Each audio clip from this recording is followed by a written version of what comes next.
Imagine discovering a plot hole so massive, it collapses the Ugly Stepsister entire universe. Let's dissect the scene that broke the internet at the beginning of the film. We see Alva, her mother, and her sister leaving their house to travel to another kingdom. Alva is full of excitement because she's in love with the poetry written by the prince of that kingdom and dreams of marrying him. When they arrive, they're welcomed by an old man whom Alva's mother plans to marry. The man also has a daughter named Agnes, who is far more beautiful than both Alva and her sister. Everyone seems happy about this marriage, but the joy is short-lived. 2 days later, Agnes's father suffers a heart attack and dies. Soon after his death, creditors start arriving at Agnes's home, demanding repayment of the debts owed to them by her late father.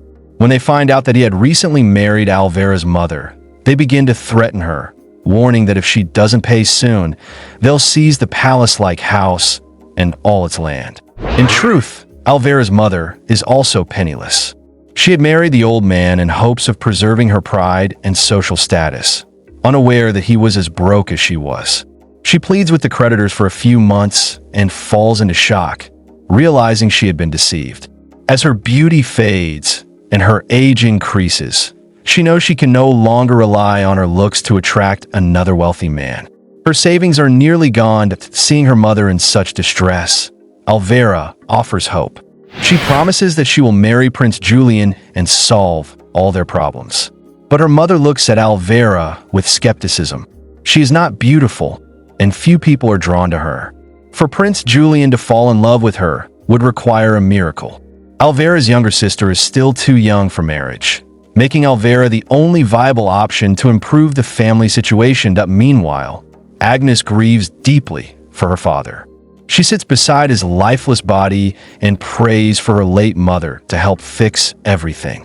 A few days pass, and the royal minister delivers an announcement from the king. Prince Julian has come of age, and a grand ceremony will be held in 4 months to find him a bride. Unmarried girls from across the kingdom are invited to participate, and the prince will choose one to be his princess. Girls begin registering their names with the royal minister. The ceremony is like a competition, where each girl must prove herself to be perfect in every way within 4 months. Alva, determined to marry Julian, registers along with Agnes. However, Alva's mother is worried. Why would the prince choose someone with Alva's ordinary looks?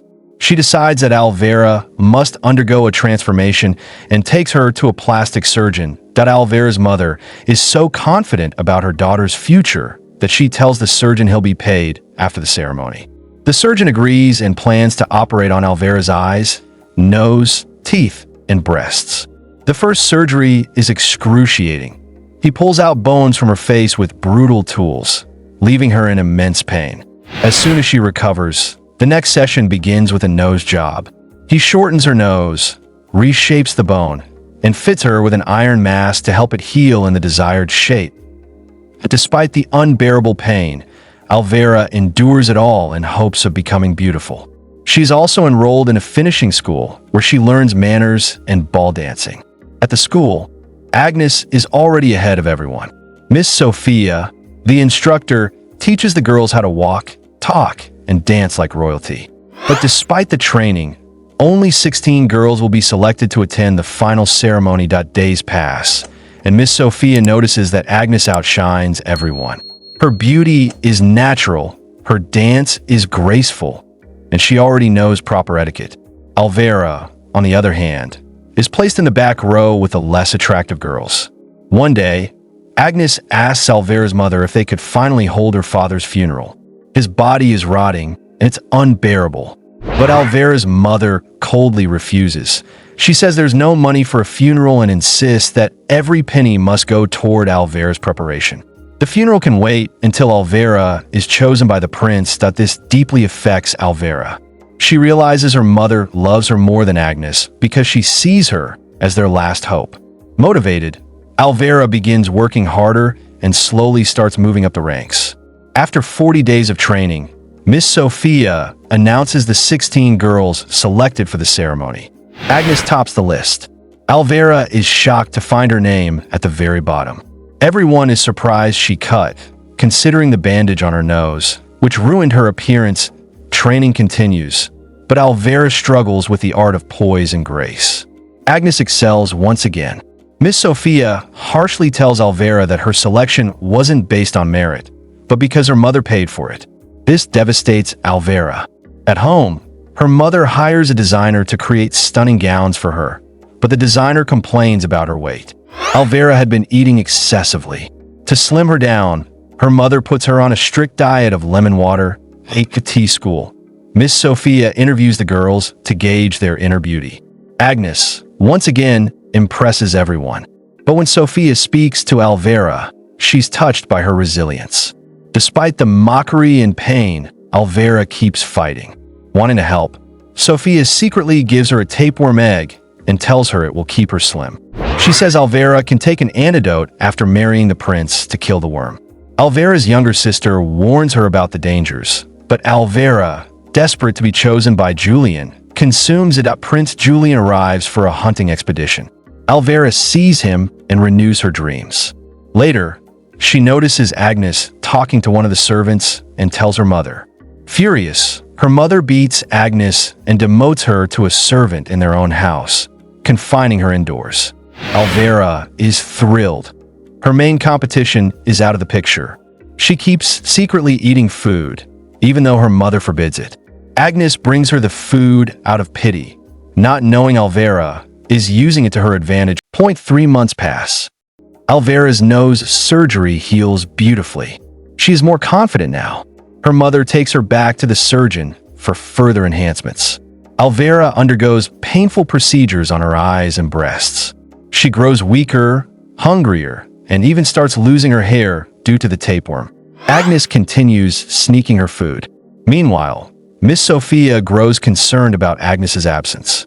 Alva's mother lies, claiming Agnes is grieving her father, with Alva now more beautiful. Miss Sophia finally gives her Agnes's place in the ceremony. Alva is named the opening dancer for the royal ball. Her mother commissions a stunning new gown. But when Agnes shows up, she's treated horribly by everyone. Alva's hair loss becomes noticeable, so the designer makes her a wig, determined not to be left out. Agnes finds her late mother's ball gown, once worn by the most beautiful and wealthy woman in the kingdom. Seeing it, Alva becomes jealous and rips it apart. Agnes is heartbroken. She goes to her father's decaying body and cries. Her real mother's spirit appears, moved by her pain. She gifts Agnes magical shoes and tells her to go to the ball, like Cinderella, but to return by midnight. She must also wear a mask that night. Alva stuns everyone as she opens the ball. Prince Julian chooses her to dance, and Alva basks in the attention. But everything changes when a masked girl in a blue gown arrives, radiating magic and elegance. The prince is instantly drawn to her and abandons Alva. He dances with the mysterious girl, Agnes, and as their dance continues, her mask slips. Alva recognizes her and tries to intervene. Agnes flees, leaving behind a magical shoe. The prince declares that whoever fits the shoe will become the princess. Back home, Alva attacks Agnes and steals the shoe. She tries it on, but it doesn't fit. In desperation, she cuts her foot to make it fit, but fails. Unconscious from the pain, her sister informs their mother that it was the wrong foot. Greedy and ruthless, the mother cuts off the toes from Alva's other foot while she's unconscious. Agnes's sister watches in horror, unable to believe how far their mother would go for wealth and status. Was the massive plot hole?